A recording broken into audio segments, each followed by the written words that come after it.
आज हूँ मो देउरंक बाहागर विवाह दिन सकाळे दिय मंगला पूजा करा जाए। तापर मंगन रीति रे 7 जन सधवा स्त्री बर को हलदी लगे गधई थांती। तापर हुए अभड़ा खिया जहाँकि निज माई हाथ में से खाऊंट अभड़ा अन्य माने लास्ट माई ए सब आम ओडिया घर परंपरा। तो एबे टिके थिला फोटोशूट जेहेतु आम ओरिजिनल गाधुआ सरी जाइए तो एबे हमर हलदीर फोटोशूट चलता। काली जी घर अझट पुआ थिला आज सी कहार साथी हेबा पाई जाउछंती बर बेसरे सजई होई मुंडरे पगड़ी आ हाथ रे काती धरी से बाहरी छंती निज जीवन राजकुमारी को आनिबा पाई। सुसज्जित होई बाजा गजा सब बरजाती धरी आमे बारिलु कन्या घर।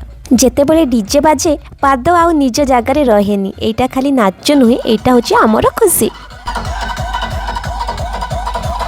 गोटे झील बाप घर ठारू शाशुघर जाए सफर बहुत कष्टकर हेले एई सिंदूर आ शंखा ताकू गोटे नुआ संसार गढ़िबा साहस दिए। सिंदूर खाली गोटे रंग नुहे यह दुईटी आत्मार मिलन एक पवित्र चिन्ह। झील जन्म हेले पर घर को जीवा एटा संसार नियम हेले एई नियम कहीं केते कष्टदायक होता है। जो अगणार खेली बड़ होते से अगणा को आज से आखि भरी चाहूँगी आखिर लुह धार होई होई बही जाऊँगी कारण ता जीवन गोटे अध्याय आज एठी शेष होपाई जाऊँगी। सीन जी देखिबो सी कांदी पकेइबो। आपन माने जदि चाहूते पार्ट 2 वीडियो आसु ताले निश्चित कमेंट रे यस लिखिबे।